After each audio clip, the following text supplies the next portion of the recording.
하나님의 말씀은 야고보서 1장입니다. 야고보서 1장 19절부터 27절까지. 야고보서 1장 19절부터 27절까지 함께 한 목소리로 봉독하겠습니다. 시작. 내 사랑하는 형제들아, 너희가 알지니 사람마다 듣기는 속히 하고 말하기는 더디하며 성내기도 더디하라. 사람이 성내는 것이 하나님의 의를 이루지 못함이라. 그러므로 모든 더러운 것과 넘치는 악을 내버리고 너희 영혼을 능히 구원할 바 마음에 심어진 말씀을 온유함으로 받으라. 너희는 말씀을 행하는 자가 되고 듣기만 하여 자신을 속이는 자가 되지 말라. 누구든지 말씀을 듣고 행하지 아니하면 그는 거울로 자기의 생긴 얼굴을 보는 사람과 같아서 제 자신을 보고 가서 그 모습이 어떠했는지를 곧 잊어버리거니와, 자유롭게 하는 온전한 율법을 들여다보고 있는 자는 듣고 잊어버리는 자가 아니요 실천하는 자니 이 사람은 그 행하는 일에 복을 받으리라. 누구든지 스스로 경건하다 생각하며 자기 혀를 재갈 물리지 아니하고 자기 마음을 속이면 이 사람의 경건은 헛것이라. 하나님 아버지 앞에서 정결하고 더러움이 없는 경건은 곧 고아와 과부를 그 환난 중에 돌보고 또 자기를 지켜 세속에 물들지 아니하는 그것이니라. 아멘. 아멘.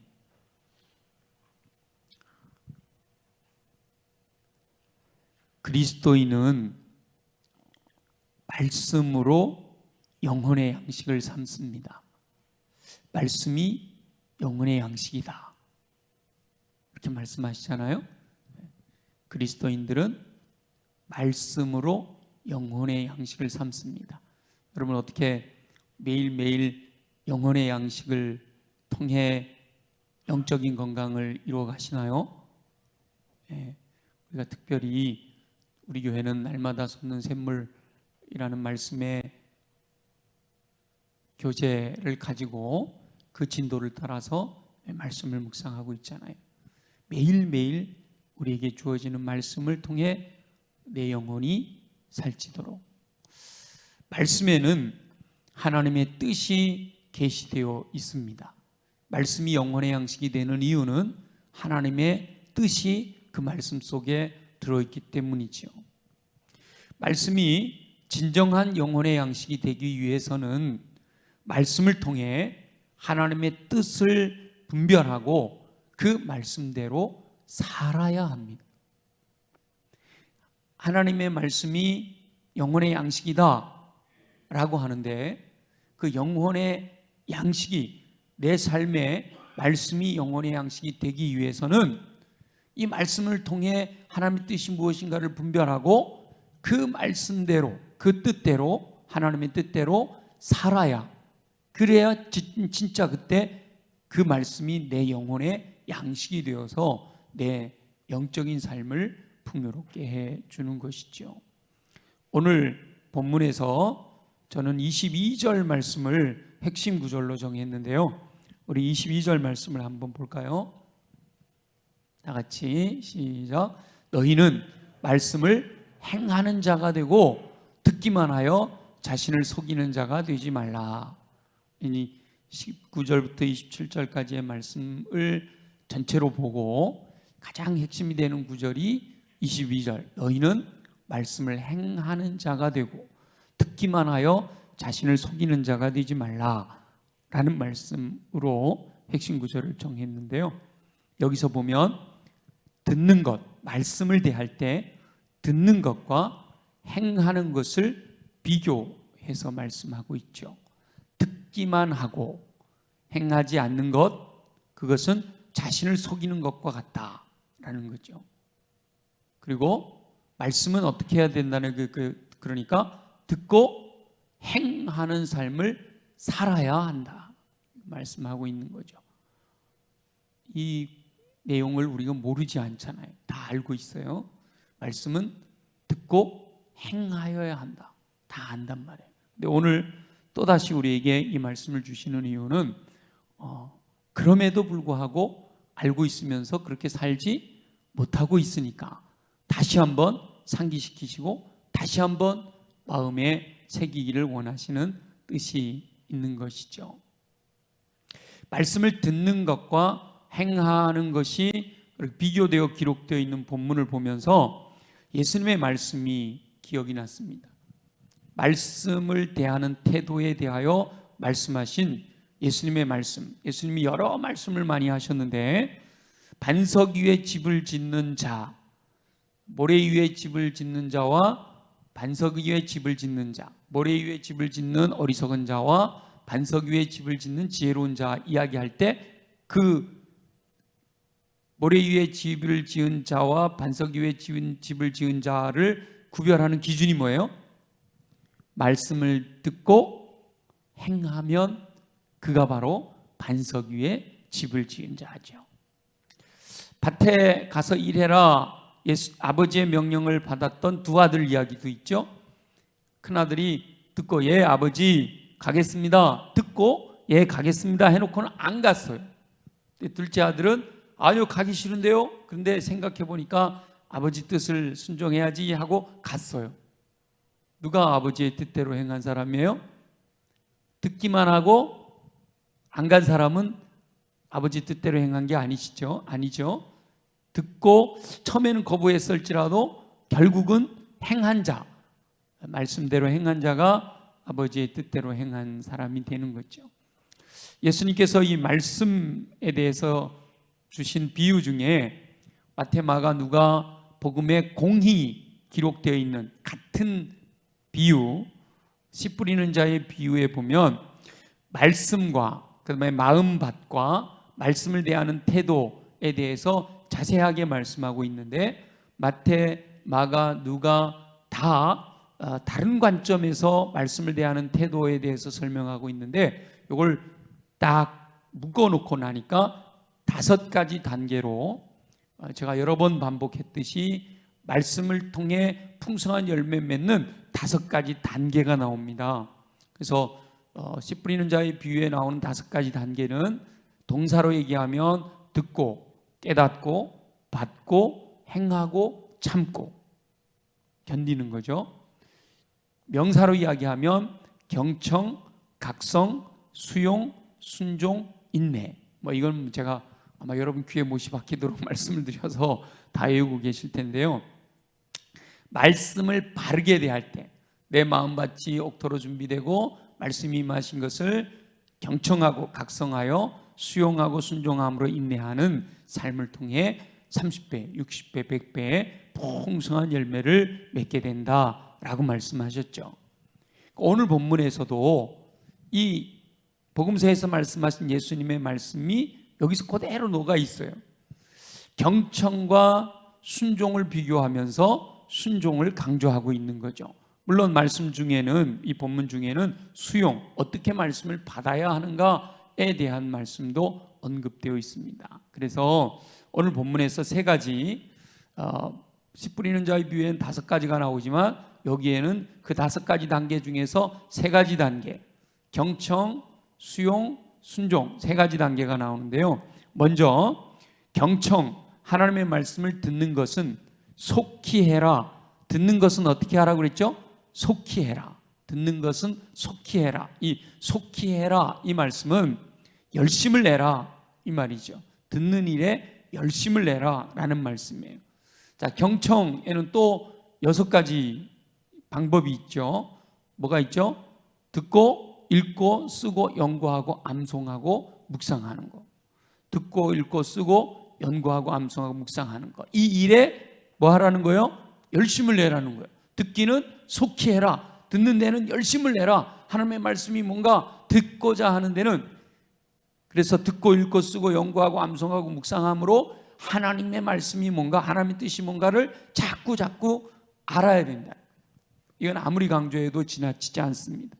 그런데 중요한 것은 경청에 머물러 있는 것은 바람직하지 않다라는 거예요. 대부분 많은 사람들이 믿음 좋다라고 할 때, 말씀을 대할 때 경청에 머물러 있게 됩니다. 듣는 거 좋아하잖아요. 읽고 통독해라 그러잖아요. 요즘 필사 아주 유행하고 있죠. 성경 공부 많이 합니다. 성경 구절을 외우기도 해요. 깊이 아침마다 묵상도 해요. 근데 여기에만 머물러 있으면 안 된다는 거죠. 믿음이 성숙하기 위해서는, 풍성한 열매를 맺기 위해서는 순종하는 데까지 나아가야 된다라는 거예요.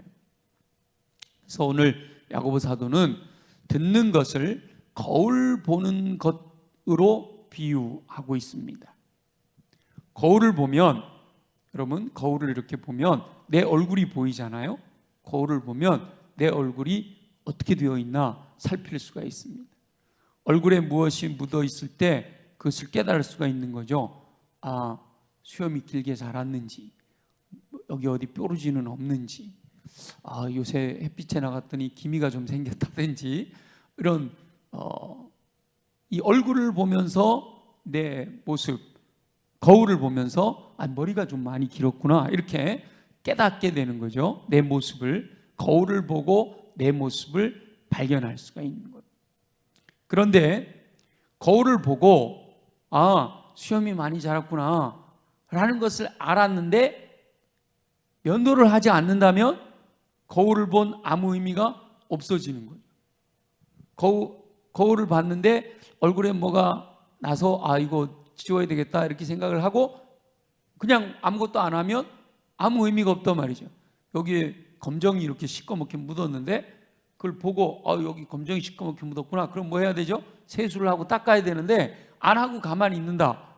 그럼 의미가 없는 거죠. 거울을 보는 이유는 얼굴을 깨끗하게 하는 것이 목적이잖아요. 근데 거울을 보면서 뭔가 문제를 발견했는데 그걸 개선하려고 하지 않는다면 거울을 본 아무 의미가 없는 거죠. 말씀을 경청할 때, 말씀을 듣고 읽고 쓰고 연구하고 암송하고 묵상할 때 바로 인생을 살아가는 데 필요한 교훈과 책망과 바르게 함과 의로 교육하기에 유익한 지혜를 얻게 됩니다. 이 말씀이 인생의 거울인 거죠. 그래서 이 말씀을 들여다보면, 말씀을 경청하게 되면 이 말씀 속에서 인생을 살아가는 교훈을 얻고 내가 잘못하고 있으면 책망을 듣게 되고 그러면 어떻게 돌이킬 수 있는지 바르게 함을 수 있는, 그리고 계속해서 의로 교육을 받을 수 있는 지혜를 얻게 된단 말이에요. 그래서 말씀을 보는 거는 거울을 보는 것과 같다는 거죠. 근데 교훈하시고 책망하시고 바르게 하고 의로 교육하기에 유익한 말씀을 들었는데 알긴 알게 됐는데 실천하지 않으면 아무 의미 없다 말이에요. 성경을 66권을 딸딸딸딸 외우고 성경 퀴즈 대회만 항상 1등을 하고 그러더라도 이 말씀대로 살지 않으면 그냥 거울 보고 그냥 돌아가서 내 마음대로 사는 거하고 똑같다라고 말씀하고 있는 거죠. 말씀을 듣기만 하고 행하지 않는 것은 거울을 보기만 하고 거기에서 얻은 정보를 활용하지 않는 것이다. 근데 그것을 야고보 사도가 뭐라냐면 자신을 속이는 것과 마찬가지다 이렇게 말씀하세요. 자기를 속이는 것이다. 분명히 봤는데 그럼 고쳐야 되는데 안 고친다. 자기를 속이고 있는 거다 이렇게 말씀하시죠. 또 듣는 데 있어서 중요한 건 뭔가 하면 우리 야고보 사도가 지적하는 것은 말씀을 듣는 자 중에는 듣고 바로 잊어버리는 자가 있다. 듣고 바로 잊어버린다. 씨 뿌린 자의 비유에서 바로 잊어버리는 사람이 어떤 마음밭을 가진 것다 그랬죠? 길가밭. 그래서 말씀이 떨어져도 사단이 와서 그냥 뺏어가 버리는 거죠. 그냥 바로 잊어버리는 거예요. 그래서 진정으로 말씀을 영혼의 양식으로 삼는 사람은 말씀을 들었으면 그것을 잊지 않고 마음에 깊이 새기고 실천합니다. 그래서 경청이 굉장히 중요해요. 물론 거기 머물러 있어서는 안 되지만 경청이 없이 그 다음 단계로 나갈 수는 없어요. 말씀을 듣지도 않고 믿을 수 없죠. 말씀을 듣지도 않고 깨달을 수 없고 말씀을 듣지도 않고 내용이 뭔지도 모르는데 어떻게 순종을 하겠어요? 그렇기 때문에 이 경청은 말씀을 대하는 태도의 가장 기본인 거예요. 기본. 그래서 이것부터 시작하지 않으면 그 다음 단계에 나갈 수가 없는 거예요. 이제 올해가 얼마 남지 않았죠. 오늘이 벌써 17일이니까 이제 올해도 13일밖에 안 남았는데, 그래서 지금 여러분 다 설레이는 마음을 가지고 새해 준비하고 계시죠? 12월 말이 된든 어쨌든 매일 하루하루 똑같은 건데 그렇게 살면 안 되고 그래도 한 해를 돌아보면서 마무리하고 새해를 그래도 꿈을 갖고 시작을 해야 되잖아요. 그렇게 새해를 맞이하며 새로운 계획을 하게 될 때 매년 계획하는 일이지만 매년 연초마다 말씀에 대해서 이렇게 해야 되겠다 계획했다가 연말 되면 또 목표를 이루지 못한 것 때문에 안타깝기는 하지만 그럼에도 불구하고 계획을 세우는 거하고 세우지 않는 것은 천지차이거든요. 그래서 새해에도 여러분 말씀을 경청하고자 하는 적극적인 계획을 세우는 저와 여러분들이 되시기를 예수님의 이름으로 축원합니다. 적어도 1년에 우리가 가장 기본적으로 1년에 성경을 일독은 해야겠다. 그런 생각은 가지고 있어야 되고요.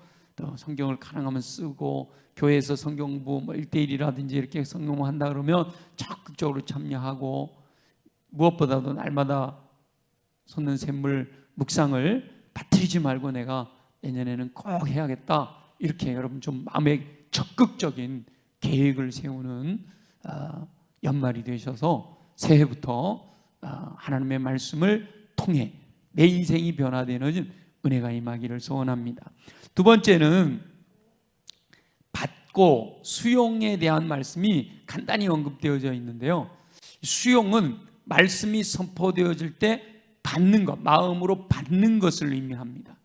물론 경청 다음에 하나님 말씀을 듣고 그 다음에 깨닫고 깨달은 다음에 내가 받아야 되는 거예요. 깨닫고라는 단계가 있는데 이 수용은 들은 말씀을 깨달은 다음에 이 말씀을 내가 받는 말씀에 대한 반응을 의미하는 거예요. 이 받는다라는 것은 결국은 믿는다라는 것의 다른 표현이죠. 그래서 믿음으로 받아들이는 거예요. 믿음. 말씀이 선포되어질 때 오늘 야고보서에는 깨닫는다는 말은 나오지 않지만 말씀이 선포되어지면 그것을 깨닫고 내 마음에 아멘 믿음으로 받아들이는 것을 수용이라고 표현하는데 여기서 받고 받으라 이렇게 말씀되어 있어요. 한번 읽어볼까요? 21절 다 같이 시작. 그러므로 모든 더러운 것과 넘치는 악을 내버리고 너희 영혼을 능히 구원할 바 마음에 심어진 말씀을 온유함으로 받으라. 말씀을 받으라. 말씀이 선포되어질 때 받으라라는 말씀의 결론은요 온유함으로 받으라라고 말씀하고 있어요. 온유함으로 받으라. 말씀을 들을 때 깨닫게 하시면 겸손함으로 온유한 마음을 가지고 아멘, 아멘, 아멘 하고 이렇게 받아들여야 된다는 거예요. 하는 말씀이 선포되어지면 그냥 이게 여기 이제 그 다음에 바로 나옵니다만은 그냥 말씀이 임하시면 아멘, 아멘 이렇게 그렇게 아주 겸손함과 온유함으로 하는 말씀을 그대로 받아들여요. 그게 우리 주님이 기뻐하시는 말씀이에요. 누가 말씀을 전하든 어떤 내용의 말씀이 선포되든 물론 진리에서 벗어나지 않으면 진리에서 벗어나는 것까지 아멘 하면 안 되는 거죠. 근데 진리에서 벗어나지 않는 말씀이 선포되어질 때는 누구든지 아멘 하고 온유함으로 받으라는 거예요. 근데 어떤 사람들은 말씀을 받을 때 성을 내기도 한다는 거예요. 듣기는 속히 하고 말하기는 더디하고 성내기도 더디해라 그랬잖아요. 근데 이제 말씀을 듣고 성을 내는 사람들도 있다는 거예요. 말씀이 선포될 때 온유함으로 받지 못하고 성을 내기도 한다는 겁니다. 그 말씀을 들을 때 성을 내는 분노하는 이유는 뭘까요? 어떨 때 분노하게 될까? 어떻게 성을 내게 될까요? 많은 이유가 있겠지만 자신들의 허물을 책망하는 것. 말씀을 듣는데 그 말씀이 내 허물을 드러내고 나를 책망한다. 그럼 화가 난단 말이죠. 성을 내게 된단 말이에요. 책망하시면 온유함으로 받아 회개해야 되는데 아까 들을 때 하나님 말씀 들을 때 거울과 같다 그랬잖아요. 어떤 효과가 있다 그랬죠? 교훈과 책망과 바르게 함과 의로 교육하게 유익하다 그랬잖아요. 책망이 하나님이 우리에게 주시는 말씀이단 말이죠. 근데 책망하시면 온유함으로 받아서 겸손히 그렇구나, 하나님께서 내 말씀을 나를 이렇게 지적해 주시니 하고 회개하면 되는데, 오히려 성을 내는 것은 하나님께서 원하시는 방법이 아니라는 거예요. 성내는 것으로는 결코 하나님의 의를 이룰 수 없다라고 말씀하고 있는 거죠.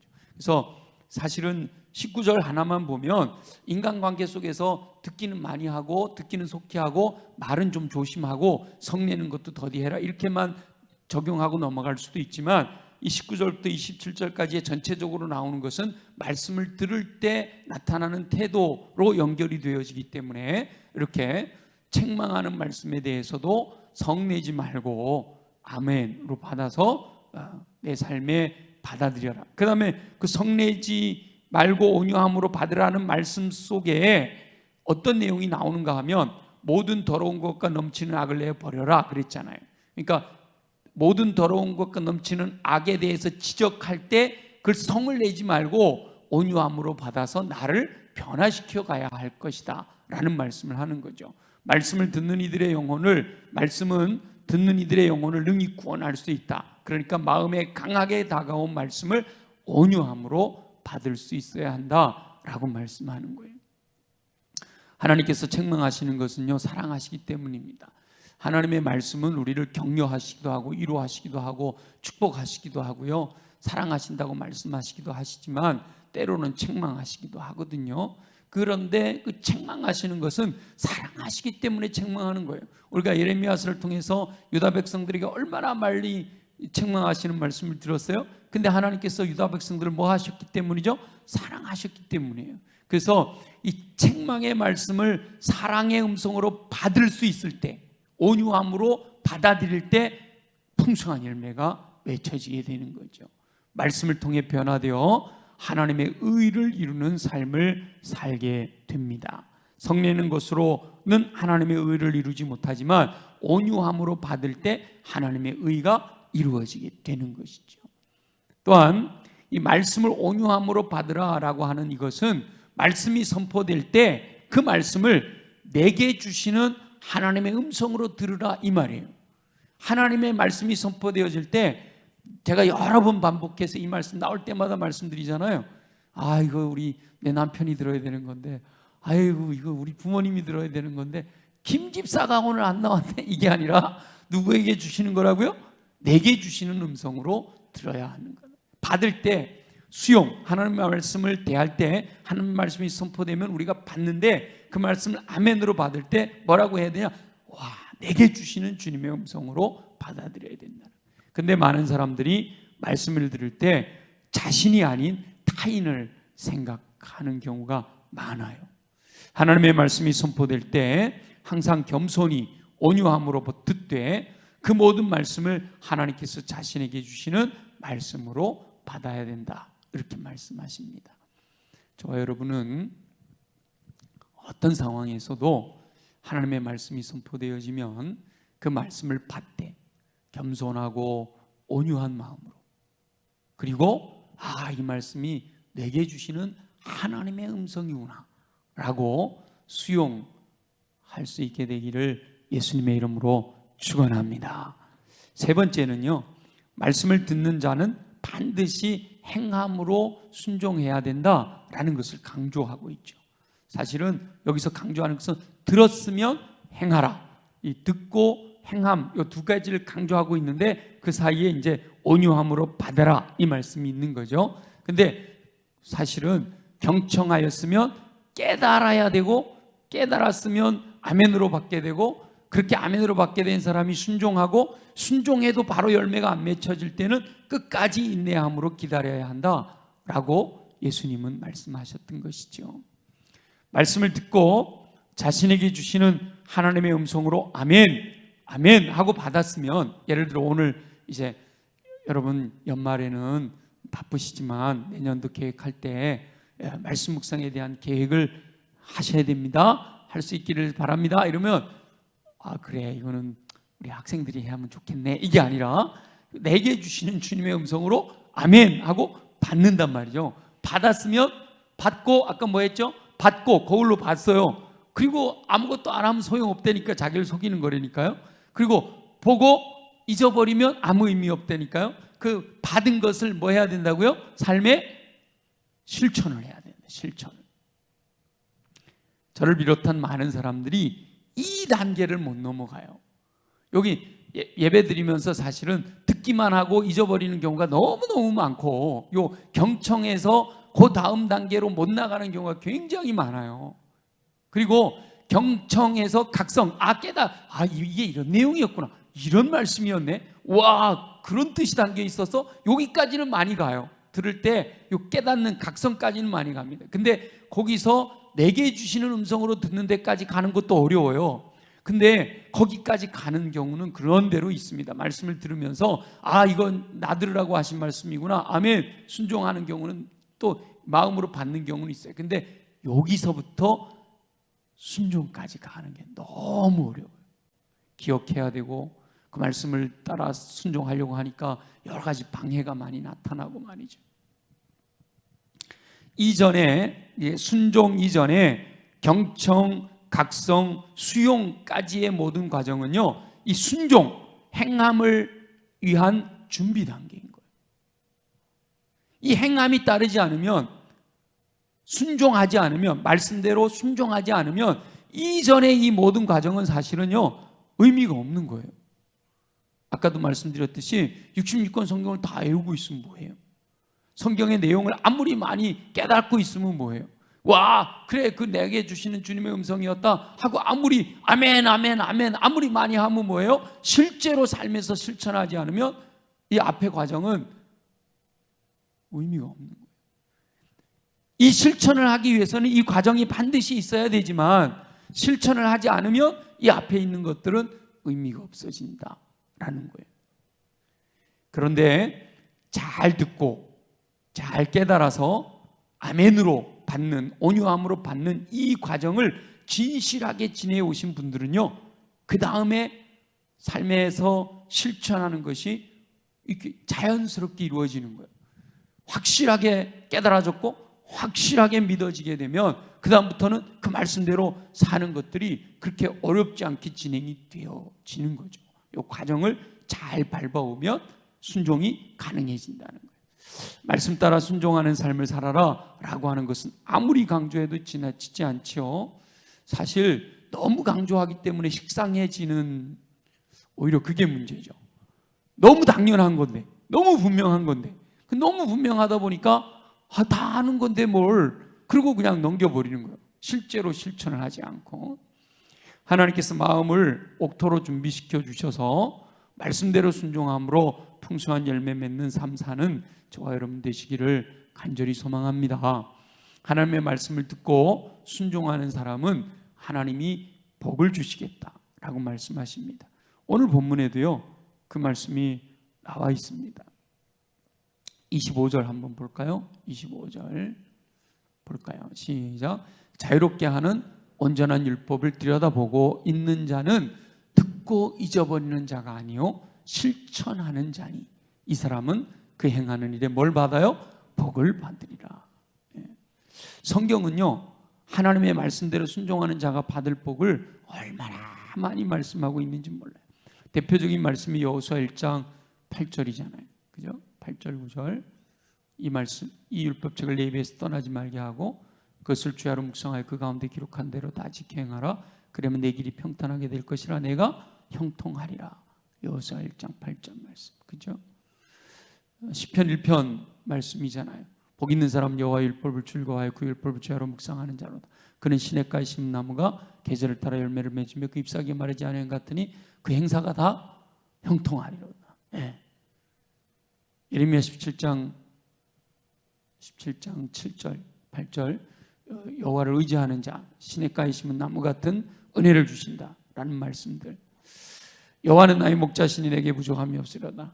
양이 목자의 음성을 듣고 순종하여 나가면 잔이 넘치는 풍성하게 공급하시는 푸른 풀밭 쉴만한 물가로 인도하시는 이런 말씀들이 말씀에는요 순종하는 자에게 베푸시는 복이 얼마나 많이 나와 있는지 몰라요. 그리고 그걸 모르지 않아요. 다 알아요. 이렇게 저처럼 외우고도 있잖아요. 다 알아요. 근데 중요한 건 뭐예요? 알고 있으면서도 그대로 행하지 못하고 있는 것이 안타까운 거죠. 그리스도인이 어떻게 살아야 되는지를 다 알아요. 웬만하면 신앙생활 2, 3년만 해도 예수 믿는 사람은 어떻게 살아야 되는지 다 알죠. 근데 실제로 예수 믿는 사람답게 세상에서 살아가느냐? 그게 어렵다는 거죠. 그게 어렵다는 거예요. 세상의 가치관에 매여 있어가지고 하나님의 말씀이 분명히 내 마음에 두드리는데도 불구하고 말씀대로 살지 못하게 있는, 안타까운 거예요. 그리고 악한 영은 어찌하든지 믿는 이들이 말씀대로 살지 못하도록 방해하죠. 로마서 12장 2절이잖아요. 올해 표잖아요. 너희는 이 세대를 본받지 마라. 악한 영들이 어떻게 하든지 이 세상 따라가라고 그러니까 이 세상 본받지 말고 오직 마음을 새롭게 함으로 변화를 받아 하나님의 선하시고 기뻐하시고 온전하신 뜻이 무엇인지 분별하고 살아야 되는 거죠. 그런데 내 힘으로 하는 게 너무 어려우니까 야고보서 시작하면서 뭐라고 말씀하셨어요? 후히 주시고 꾸짖지 않으시는 하나님께 뭐해라? 구해라 그랬잖아요. 구해라. 내 힘으로 하는 게 어렵단 말이야. 그런데 말씀대로 살아야만 되는 거니까 그래서 하나님께 구하라는 거예요. 구하면 하나님께서 보혜사 성령님을 보내주셔서 권능을, 오직 성령이 너희에게 임하시면 너희가 권능을 받고 권능을 허락하심으로 말씀대로 살 수 있는 능력을 주신단 말이죠. 예수님께서 3년 반 동이나 제자 훈련시켰던 제자들도 예수님 십자가 지시고 그럴 때 다 도망갔잖아요. 부활하신 뒤에 만났는데도 고기 잡는다고 가버리잖아요. 그랬던 제자들도 마가의 다락방에서 성령이 충만하게 임하시고 나니까, 성령의 충만함을 받고 나니까 그 다음부터 진짜 그 성령의 능력으로 말미암아 말씀대로 사는 능력이 있었단 말이에요. 우리가 정말 구해야 될 것은요, 구하라 찾으라 문을 두드리라 하시면서 뭐라 그랬어요? 하나님께서 성령을 주시지 않겠느냐. 예수님이 말씀하시잖아요. 좋은 것 주시겠다, 성령을 주시지 않겠느냐 말씀하신단 말이죠. 하나님께서 모든 그리스도인들이 말씀대로 살기를 원하십니다. 근데 우리가 그렇게 살 수 있는 힘이 없으니까 하나님 도와주세요, 도와주세요. 그렇다고 도와주세요 그런다고 성령님이 나를 이렇게 멱살 잡고 이렇게 끌고 가네, 그거 아니에요. 내 마음에 감동을 주시고 나를 북돋아 주실 때 내가 의지적으로 그 성령의 이끄심을 따라 믿음으로 순종하면서 살아야 되는 것이죠. 하나님께서 기뻐하시는 경건은 그리스도인들이 말씀을 듣고 그 말씀대로 하나님의 뜻을 따라 사는 거예요. 그래서 말하는 거에 대해서 제가 언급할 기회를 놓쳤는데, 아무리 많이 알아도, 그래서 제가 그렇게 얘기하잖아요. 이 경청, 머리만 커지면요 뭐가 바빠진다고 그랬어요? 입이 바빠져서 말만 많이 해. 아는 게 많으니까 말만 해. 근데 그 사람의 삶을 봐야 돼요. 삶은요 가슴이 뜨거워져야 돼요. 성령으로 충만해서 가슴이 뜨거워지면 손발이 바빠진단 말이에요. 머리가 뜨거워지면 입만 바빠지고 이 가슴이 뜨거워지면 손발이 바빠져서 행동하게 되는, 가슴이 뜨거워지면 실천하게 되는 거죠. 그래서 하나님께서 말씀대로 사는 삶을 우리에게 요구하고 계십니다. 저와 여러분은 말씀을 적극적으로 경청하고 온유함으로 수용하며 순종하는 삶을 결단해서 하나님의 뜻을 이루어 드림으로 허락하시는 풍성한 복 누리게 되시기를 예수님의 이름으로 축원합니다.